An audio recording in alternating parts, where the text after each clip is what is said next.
할렐루야.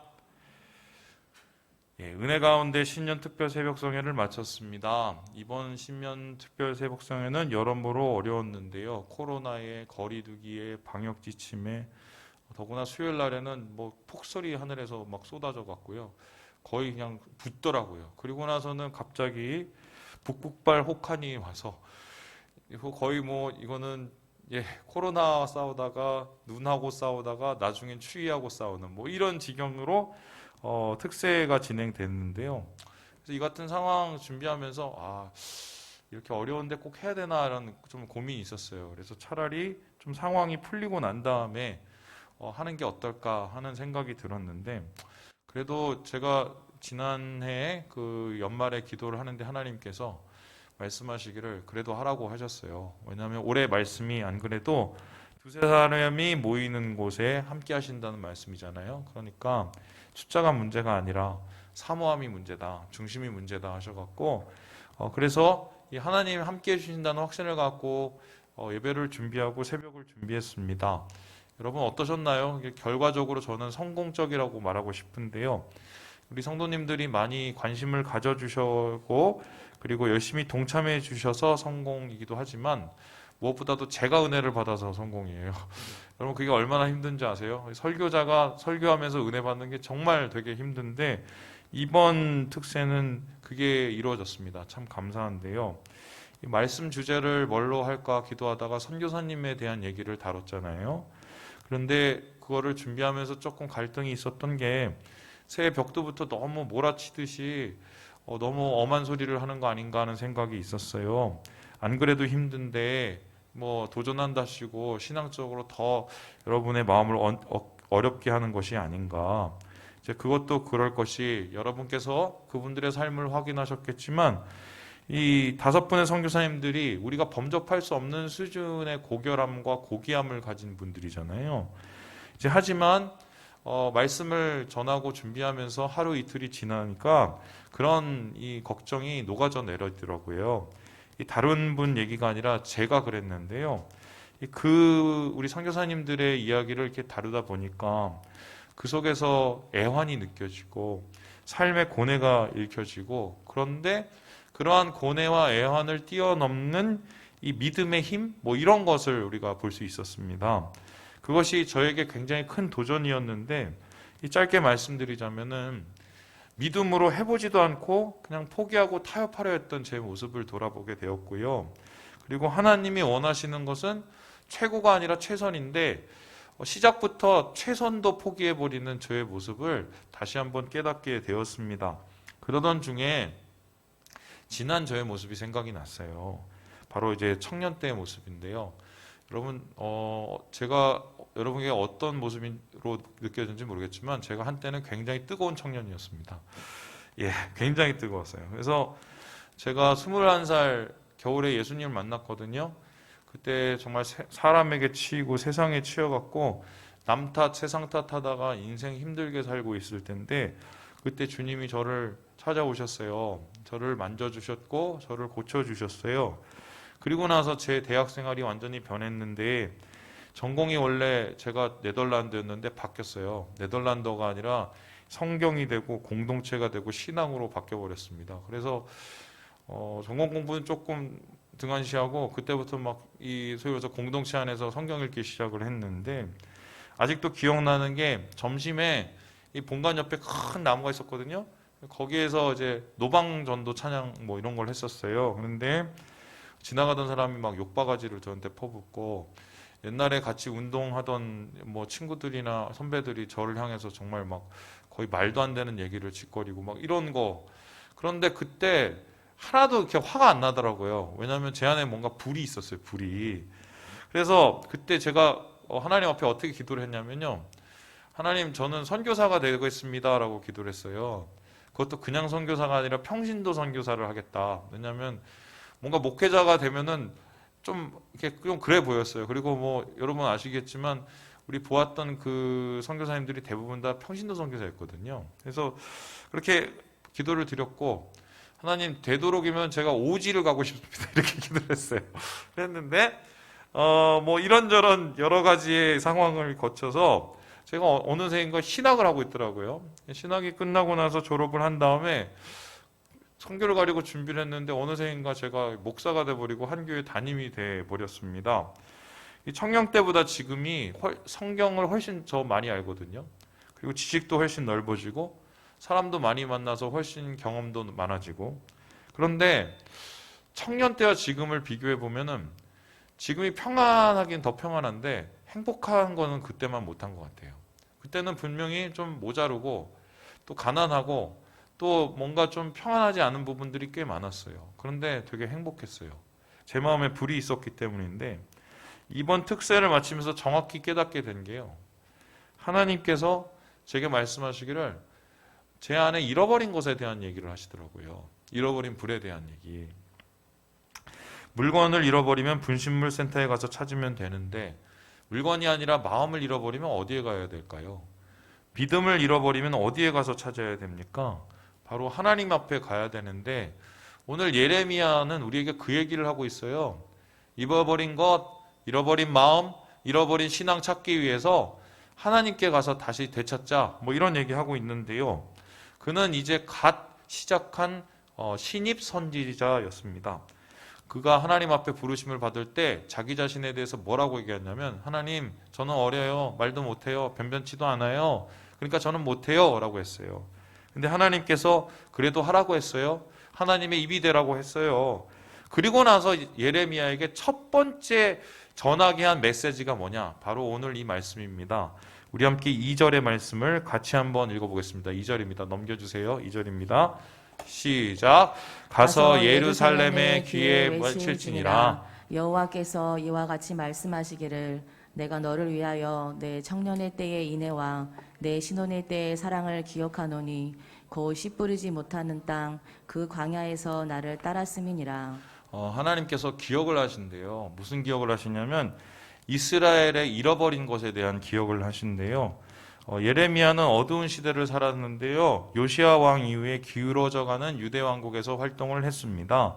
그때 예레미야는 자기 눈으로 어떻게 나라가 무너지는지 봤고 어떻게 사람들이 멸망하는지를 보았습니다. 그래서 예레미야는 절박할 수밖에 없었어요. 그 메시지가 어쩔 수 없이 그 절박함을 가지고 나아갈 수밖에 없었는데요. 이 절박한 첫 번째 메시지가 바로 하나님의 잃어버린 것에 대한 기억으로 시작된다는 것이지요. 하나님이 지금 이스라엘 백성에게 굉장히 그리워하고 계시고 기억하고 계십니다. 그리고 그들을 추억하고 계시는데요. 하나님께서 추억하고 기억하고 그들을 회상하고 있는 것은 다름 아니라 이스라엘의 사랑과 인내라고 얘기합니다. 근데 여기서 말하는 이스라엘의 인내, 이스라엘의 사랑은 언제적이냐? 바로 이스라엘이 처음으로 하나님을 만나고 그리고 애굽으로부터 벗어나서 가나안을 향했던 그 출애굽 사건을 뜻하고 있습니다. 그때를 가리켜서 하나님께서는 청년 때의 인애라고 말합니다. 청년 때의 충실한 신실함이 있었다. 그때를 가리켜서 신혼 때의 사랑이라고 말합니다. 여기서 말하는 사랑은 남녀 간의 최고의 불타는 사랑인데 네와 내가 그때 불타지 않았느냐? 이렇게 얘기를 하고 있습니다. 근데 우리 한번 생각을 해봅시다. 여러분 출애굽기를 읽어보시고 민수기를 읽어보신 분은 알겠지만 그 출애굽 생활을 하면서 이스라엘 백성들이 뜨거웠나요? 신실했나요?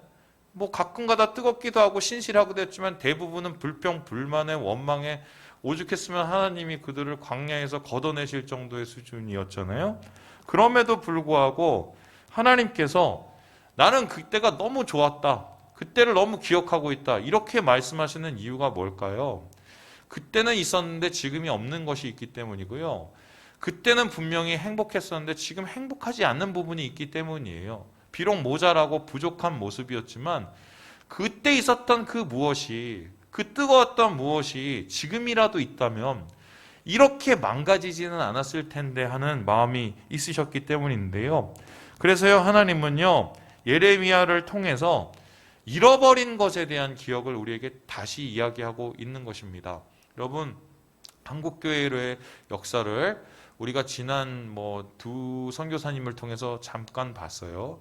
우리 마포 삼열 목사님 그리고 서서평 선교사님. 여러분 그때 무엇을 느끼셨나요? 첫 복음이 이 땅 가운데 뿌려질 때 우리도 모자라고 부족하고 또 여러 가지로 서툴었거든요. 그런데 그때는 어땠습니까? 평양이 기독교의 성지로 조선이 성령의 촛대로 비유되었어요. 모자랐지만 뜨거웠기 때문이에요. 그때는 있었던 분명히 뭔가가 있었기 때문인데요. 그거 잃어버려서요. 지금 한국교회가 지금 이렇게 희미해지고 어려워지고 무너져가고 있다고 말할 수 있습니다. 자, 그렇다면은 하나님께서 그렇게도 추억하시고 그렇게도 기억하시고 그렇게도 회상하시는 다시 되찾아야 될 그 잃어버린 그 무엇이 도대체 뭘까? 이스라엘에게서 어떤 것을 하나님이 찾기 위해서 그 출애굽 시대에 하나님이 찾으셨던 그 잃어버린 것을 우리도 하나님은 말씀 속에서 뭐라고 이야기하실까? 오늘 이 말씀을 잘 살펴보면 세 가지 이스라엘이 잃어버린 것, 그래서 다시 되찾아야 될 것을 우리가 바라볼 수 있겠습니다. 그 첫 번째가 무엇입니까? 우리 같이 한번 읽어보겠습니다. 시작! 광야예요. 하나님께서 이스라엘에게 다시 찾고 싶어하는 게 광야의 기억입니다. 우리 함께 6절의 말씀을 읽어보겠습니다. 시작!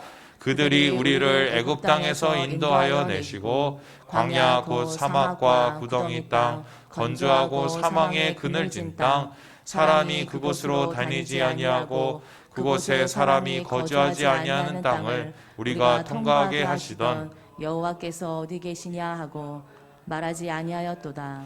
하나님이 광야의 때를 기억하신대요. 특별히 그 광야의 때는 광야 자체를 뜻하는 것이 아닙니다. 여기에 가리켜서 광야가 무엇이라고 나옵니까? 사막이라고 나오고 구덩이 땅이라고 나오고 마르다고 나오고 그리고 사망의 그늘진 땅, 죽음이 있는 곳이라고 말하고, 그래서 사람이 도대체 살 수 없고 사람이 도대체 다닐 수 없는 곳이라고 말합니다. 말 그대로 황무지이죠. 그런데 이 황무지를 왜 하나님께서 기억을 하시냐? 땅이 문제가 아니라 그 땅에 있었던 그 사람들, 그리고 그 사람들과의 하나님과의 관계와 이야기 때문이 아니겠습니까?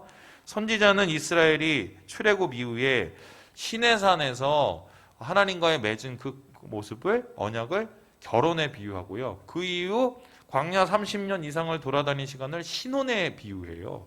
그렇다면 이런 뜻이 되는데, 바로 이곳에서 이스라엘 백성들이 하나님과 가장 가까이 있었다는 거예요.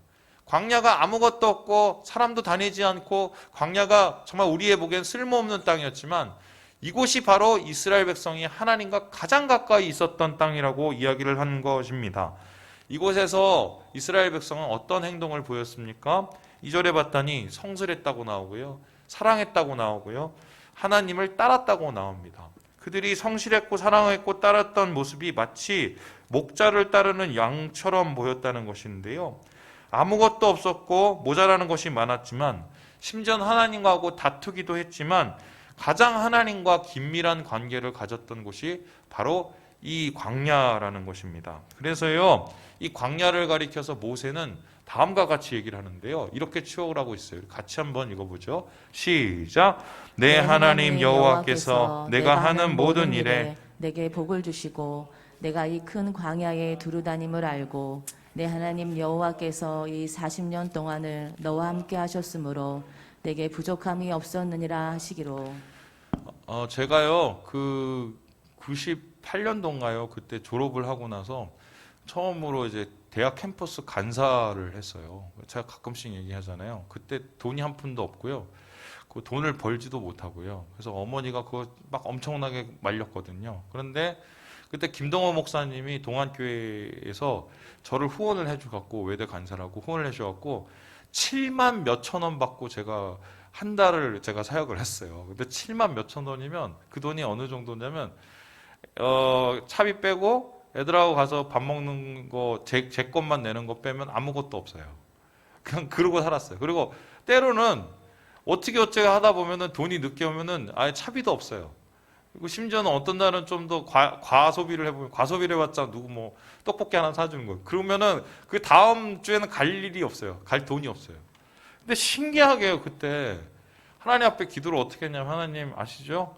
돈 없어요. 저 못 가요. 저 하나님 책임져주세요. 이렇게 기도를 하면 그 말도 안 되는 기도잖아요. 통장에 돈이 들어와 있어요. 제가 그거를 정말 1년 내내 경험을 했거든요. 참 신기하다. 더 신기한 게 뭐냐면 하나님께서 많이는 안 줘요. 갈 돈만 줘요.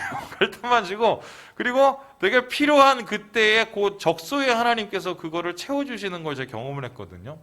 그때가 지금, 그때처럼 가난하게 살면 좀 답답하긴 한데, 어떻게 보면, 한 가지는 제가 부인할 수 없어요. 뭐요? 하나님이 정말 계시다는 것, 하나님이 함께 하신다는 것, 그리고 하나님이 이 발걸음을 기뻐하신다는 건 제가 절대로 부인할 수가 없었어요. 그래서 가장 힘들지만 가장 가까이 있었던 것. 그래서 모세는 우리에게 부족함이 없었다라고 얘기를 해요. 내가 사망의 음침한 골짜기로 다닐지라도 부족함이 없었다. 광야로 다닐지라도 부족함이 없었다. 왜냐하면 거기에 아무것도 없었으나 누가 계셨어요? 하나님이 계셨기 때문에. 여러분 가난해 시어본 분들은 다 알 거예요. 가난하면 어떻게 합니까? 기도를 해도 간절하게 해요. 목소리가 달라요. 왜냐하면 하나님이 채워주셔야 되거든요. 당장 내일 없으니까 만나를 내려주셔야 되잖아요. 당장 물이 없으니까 반석에 물을 내주셔야 되잖아요. 간절해요. 하나님 앞에 간절히 기도해요. 근데 그런 간절한 기도를 하나님이 정말 잘 들어주세요. 왜냐하면 그것 속에 그 아무것도 없는 광야 속에 하나님께서 함께 걸으시는 하나님의 부족함이 없으시는 사랑과 우리를 향한 돌보심이 있기 때문이지요. 바로 이스라엘이 이걸 잃어버린 거예요. 풍족해지고 그들이 살만해지고 물을 길러 가지 않아도 되고 그리고 밥 걱정 안 해도 돼요. 그런데 그 광야에서 하나님하고 같이 걷던 하나님이 채워주시건 하나님이 매일매일 함께해 주시던 그 기억을 잃어버린 거예요. 가난을 좋아하던 사람이 누가 있겠어요. 하지만 우리가 그 가난이 아니라 이 풍족에 취해서 하나님과의 동행을 잃어버리면 사실 이건 저주거든요. 바로 이스라엘 백성이 지금 멸망 앞에 선 이유가 뭐냐면 그와 함께 하셨던 부족함이 없던 광야의 때를 잃어버렸기 때문이다. 그래서 김근주 교수님은 다음과 같이 얘기를 하셨어요. 우리 같이 한번 읽어보겠습니다. 시작. 하나님을 믿는다는 것은 무엇인가 물이 풍성하게 저장되어 있는 나일강과 유프라테스 강이 아니라 도우심을 구하면 전혀 물이 없는 반석에서도 물을 내 채워주시는 분을 의지하는 것이 하나님 백성으로서의 삶이다. 하나님은 흐르는 물의 근원이시다. 그분께 가면 목마르지 않다. 제가 목회를 하면서 이거 정말 많이 느껴요. 처음에는 제가 계획해놓고 뭐 해놓고 그럼 다 되는 줄 알았어요. 그래서 뭐 계획표도 막 엄청나게 잘 짜고 뭐도 하고 막 죽기 살기로 막 하고 그럼 다 되는 줄 알았어요. 제가 지금 6년 됐거든요. 안 되는 게 너무 많다는 건 알고요. 달라진 건 하나는 뭐 할 때마다 하나님 앞에 꼭 기도하고 무릎 꿇고 해요. 그게 하나님이 채워주시는 걸 알기 때문에. 여러분 그 광야의 기억과 동행을 잃어버리면 다 잃어버리는 거예요. 바로 이스라엘이 그걸 잃어버려서 바로 하나님 안에서의 부족함이 없는 축복을 잃어버린 그것을 지금 말씀 속에서 이야기하고 있는 것입니다. 두 번째로 그렇다면 이스라엘이 잃어버린 것은 무엇일까요? 우리 같이 한번 읽어보겠습니다. 시작. 가나안. 광야에 하나님과 동행하던 그 기억을 잃어버린과 동시에 가나안을 잃어버렸대요. 이건 어떤 뜻일까요? 우리 함께 7절의 말씀을 같이 읽어보겠습니다. 시작. 내가 너희를 기름진 땅에 인도하여 그것의 열매와 그것의 아름다운 것을 먹게 하였거늘 너희가 이리로 들어와서는 내 땅을 더럽히고 내 기업을 역겨운 것으로 만들었으며. 여러분 항상 이 가나안을 얘기할 때마다 수식어가 붙어요. 어떻게 얘기합니까? 젖과 꿀이 흐르는 땅. 여러분 이 장면이 뭐냐면요. 느보산에서 바라본 가나안인데요. 이 모세가 가나안 땅에 들어가질 못했잖아요. 대신 가나안을 볼 수 있는 가장 높은 산에 올라갔고 가나안을 지켜봤을 때 거기가 이렇게 푸르름이 우거진 젖과 꿀이 흐르는 땅이었어요. 젖과 꿀이 흐른다는 것은 양 키우기가 좋고 그리고 꿀을 우리가 수집하기가 좋은 땅이라는 건데요. 자, 그렇다면 질문을 해보겠습니다. 물론 이스라엘은 다음과 같이 산지도 있고 울창한 삼림도 있어요. 그런데 이스라엘을 전체를 한번 두고 보면 삼림과 울창한 이런 이 숲이 많을까요? 아니면은 사막이나 광야가 많을까요? 살펴보면 60에서 70%가 광야예요. 그럼 정확하게 따지면 이스라엘은 젖과 꿀이 흐르는 땅이 아니지요? 그럼에도 불구하고 하나님은 이스라엘을 이 가나안을 뭐라고 그럽니까? 젖과 꿀이 흐르는 땅이라고 말합니다. 솔직히 말씀드리면 가나안보다는 이집트나 아니면 페르시아 이런 데가 거기가 뭐 강이 흐르기 때문에 젖과 꿀이 흐르는 땅이 맞아요. 근데 하나님 거기는 아니래요. 바로 이 가나안이 젖과 꿀이 흐르는 땅이래요. 그렇다면 하나님께서 이 가나안 땅을 젖과 꿀이 흐르는 땅이라고 말씀하신 이유가 무엇입니까? 거기에는 이집트에는 없고 가나안에 있는 것이 무엇이 있기 때문이지요. 그것이 무엇일까요? 여러분, 이집트는 강에 가서 물을 길어서 그걸로 관계의 수로를 내서 농장을 하고 그리고 그걸로 뭘 키우면 돼요. 그런데 가나안은 농업과 목축이 전혀 다른 방식이었는데 하늘에서 비가 내리고 이슬이 배치해야 돼요. 그러니까 비와 이슬은 누가 내려줘요? 하나님이 내려줘요. 그러니까 하나님이 내려주시는 비와 이슬을 가지고 목축이 되고 그 다음에 풍요를 누리고 그 다음에 수확을 하게 되는 거지요. 그래서요, 이 젖과 꿀이 흐르는 땅은 이집트는 사람이 만들어낸 젖과 꿀이 흐르는 땅이에요. 하지만 이 가나안은 하나님이 함께 하심으로 내려주신 젖과 꿀이 흐르는 땅입니다. 그래서 이곳은 단순히 젖과 꿀이 흐르는 것이 아니라 하나님의 비전과 소망과 하나님의 꿈이 흐르는 곳이라고 할 수 있는데요. 아브라함은 이에 대해서 다음과 같이 이야기를 하고 있어요. 우리 같이 한번 읽어보겠습니다. 시작. 내가 너와 내 후손에게 내가 거류하는 이 땅 곧 가나안 온 땅에 주어 영원한 기업이 되게 하고 나는 그들의 하나님이 되리라. 하란에서 아브라함을 불렀어요. 지시할 땅으로 왔어요. 거기가 가나안이었어요. 그 가나안에 가서 하나님 말씀하셨어요. 내가 이 땅을 주마.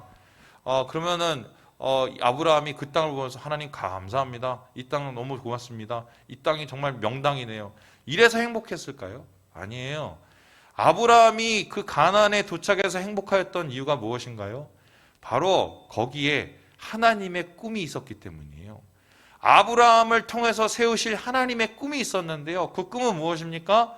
하나님이 그 가나안에 하나님의 나라를 아브라함을 통해서 세운다는 그 꿈이 있었기 때문이에요. 비록 나는 작지만, 비록 나는 모자라지만 하나님께서 내 자손과 우리 가족에게 축복을 내려주셔서 이 가나안 땅에 하나님 나라를 세워가시고 하나님의 은혜를 세워가시고 하나님의 꿈을 세워가신다는 그 비전이 있기 때문에 이 땅이 젖과 꿀이 흐르는 땅보다 훨씬 좋은 땅처럼 느껴졌던 것 아니겠습니까? 여러분, 제가 이번 이 새벽 설교 준비하면서 제일 느꼈던 것 중에 하나가 제가 가장 잃어버린 것의 대표적인 게 이 소망과 비전 같아요. 저 예전에 그런 게 있었어요. 하나님이 나를 사용하셔서 나를 통해서 하나님 나라 이루어 가시는 걸 생각을 하면은 뭔가 이게 뜨거운 게 있었어요. 그 꿈을 생각하면 내가 밥을 안 먹어도 내가 그걸 할 수 있겠다는 생각. 아마 이게 선교사님들이 품는 그런 분리 아닌가 싶은데요. 그래서 작은 나를 통해서 사람이 변하고 말이죠. 작은 나를 통해서 세상이 변하고 작은 나라를 통해서 한 민족이 변하고 또한 한 열방이 변하고 한 마을이 변하고 뭐 이런 거에 대한 이 소망 같은 게 있었거든요.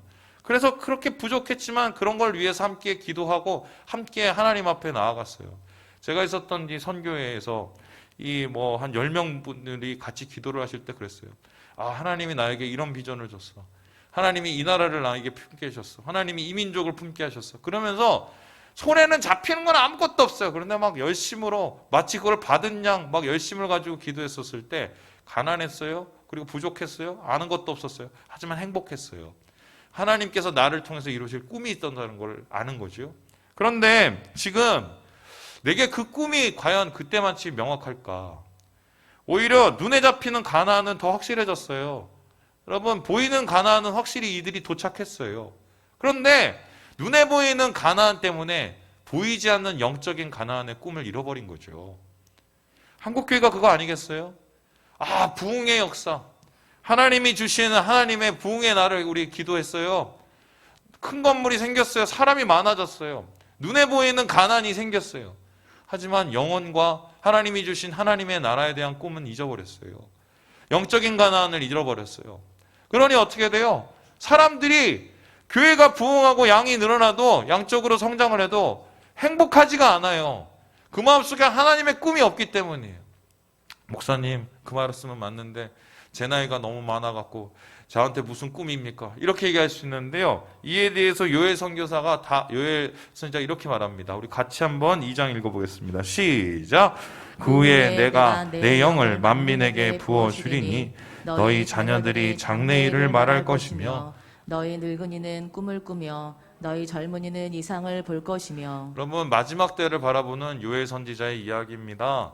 마지막 때는 환난의 때가 온다고 요엘 선지자가 봤어요. 하지만 그 환난의 때에 무엇도 같이 있느냐? 꿈을 꾼대요.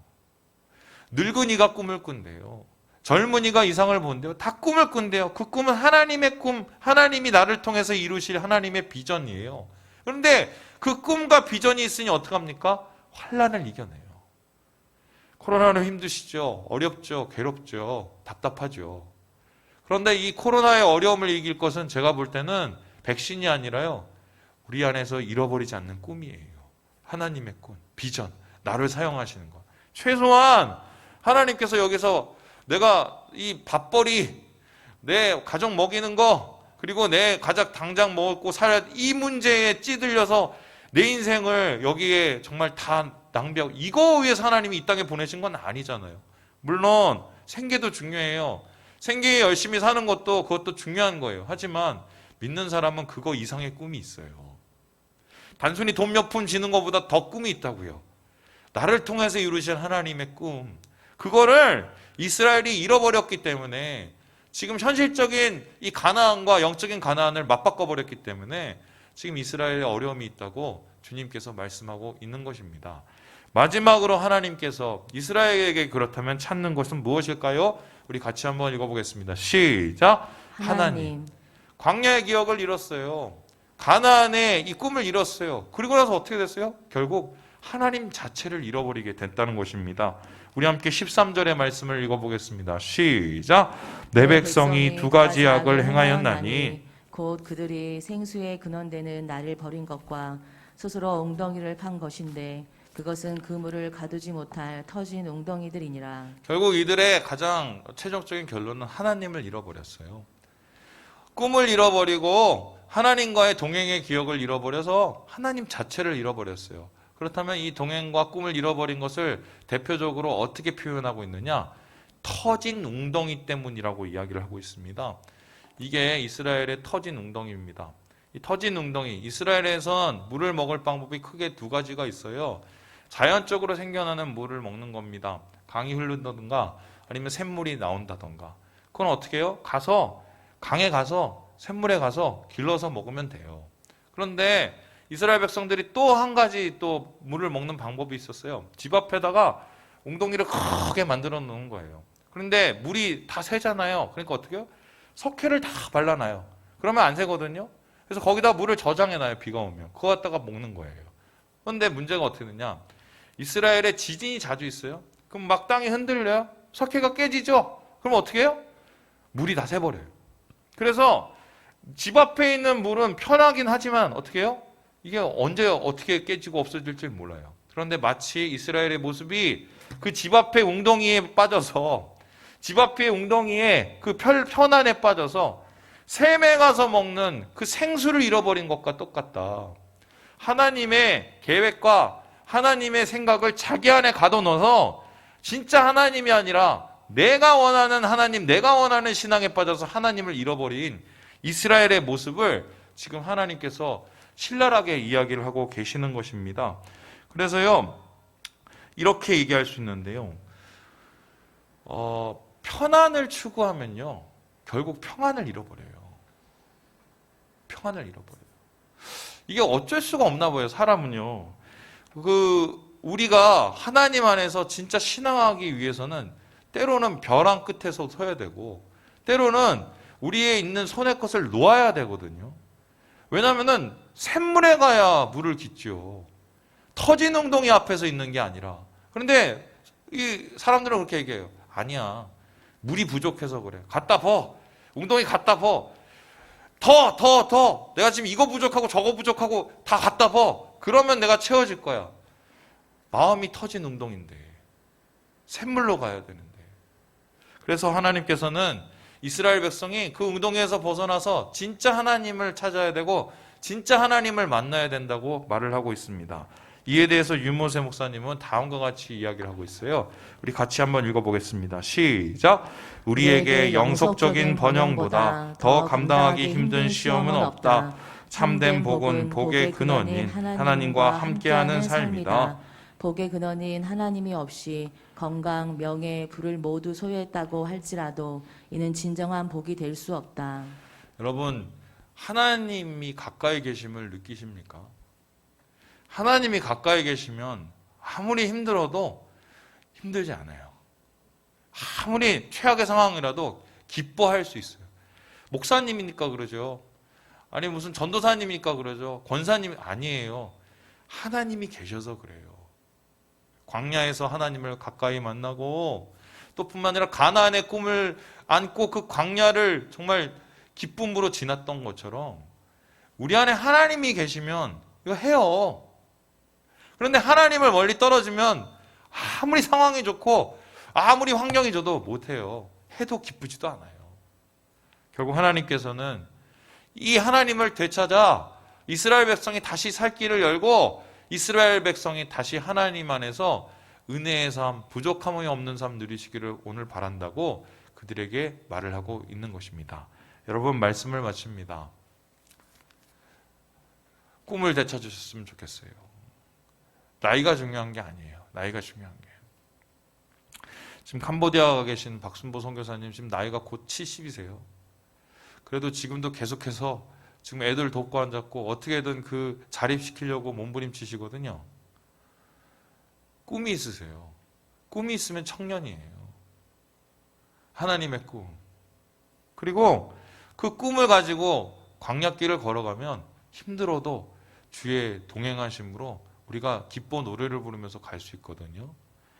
주님 안에서 이 2021년 한 해 여러분 가나안의 꿈을 되찾으시고 광야의 이 동행을 붙잡으시고 하나님과 함께 모든 것을 이겨내시는 우리 중에 함께 하시는 주님을 경험하시는 사랑하는 주의 백성 되시길 주님의 이름으로 축원합니다.